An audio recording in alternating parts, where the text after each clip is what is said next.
আসসালামু আলাইকুম রহমতুল্লাহ। একটি খুব সাধারণ ডিজিজ আমাদের দেশে সাধারণত মে মাস থেকে অক্টোবর মাসের দিকে দেখা যায়। মায়েরা খুব উৎকণ্ঠিত হয়ে আমাদের কাছে আসেন, যে আমার বাবুর এটা কি চিকেন পক্স কিনা, এমার্জেন্সি কোনো ট্রিটমেন্ট প্রয়োজন আছে কিনা। বাচ্চাটা আমরা সাধারণত ডিজিজটা এভাবে আমাদের কাছে প্রেজেন্ট করে। বাচ্চার প্রথম ২ থেকে ৩ দিন মৃদু থেকে মাঝারি ধরনের জ্বর ছিল।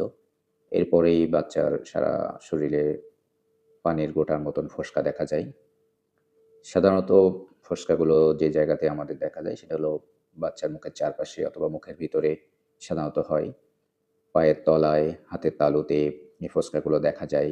কনুর যে চারপাশ আছে এক্সটেন্সর সারফেস সেখানে দেখা যায়।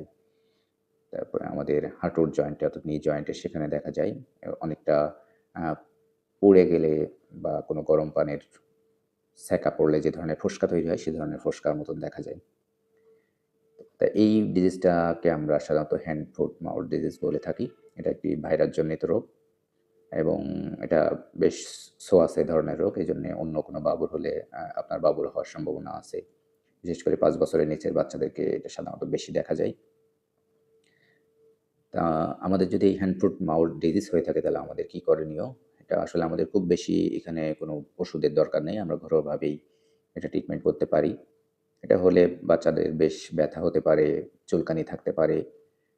এটা এবং যেহেতু এটা ভাইরাসজনিত রোগ, আমাদের বাচ্চাকে পরিষ্কার-পরিচ্ছন্নতা রাখা, এটা হলো মেইন ট্রিটমেন্ট এবং বাচ্চা যাতে ডিহাইড্রেট না হয়ে যায় তাকে বিশেষ বিশেষ পরিমাণে তরল জাতীয় খাবার দেওয়া, ভিটামিন সি জাতীয় খাবার দেওয়া। বাচ্চা যদি অনেক বেশি ব্যথা থাকে বা জ্বর থাকে সাথে সেক্ষেত্রে আপনি প্যারাসিটামল দিতে পারেন। চুলকানি থাকলে অ্যান্টিহিস্টামিন যেকোনো একটা দিতে পারেন। সাধারণত এটা খুব অল্পতেই ভালো হয়ে যায়। খুব বেশি সমস্যা দেখা যায় না। কিন্তু আমরা এই বছরে কয়েকটা বা বেশ কিছু বাচ্চাকে পেয়েছি যেগুলো আসলে আ এই ভাইরাসটাই সেকেন্ডারি ব্যাকটেরিয়াল ইনফেকশন করে ফেলেছে। অর্থাৎ যে ফোসকাগুলো ছিল সেগুলো না শুকিয়ে ঘা মতন হয়ে গেছে। যদি আপনার বাবুর এই ধরনের ঘাগুলো দীর্ঘমেয়াদী হয়ে যায় এবং খুব বেশি আপনার বাচ্চাকে অস্বস্তিতে ফেলে, তখন আপনি আপনার নিকটস্থ শিশু বিশেষজ্ঞদেরকে দেখাতে পারেন এবং শিশু বিশেষজ্ঞ দেখেই সাধারণত তার যদি এর বাইরে কোনো ট্রিটমেন্ট লাগে, তার যদি অ্যান্টিবায়োটিক লাগে তাহলে সে দিতে পারেন। সাধারণত এটা ভাইরাসজনিত রোগ, এখানে অ্যান্টিবায়োটিকের কোনো ধরনের রোল নাই। কিন্তু যদি ব্যাকটেরিয়াল কোনো ইনফেকশন বা সেকেন্ডারি ব্যাকটেরিয়াল ইনফেকশন হওয়ার চান্স থাকে সেক্ষেত্রে আপনার ফিজিশিয়ান দেখে অ্যান্টিবায়োটিক অনেক সময় দিতে পারেন।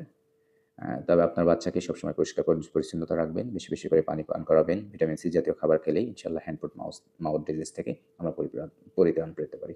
আসসালামু আলাইকুম রহমতুল্লাহ। ভালো থাকবেন, সুস্থ থাকবেন। আপনার বাবু নিরাপদ থাকুক।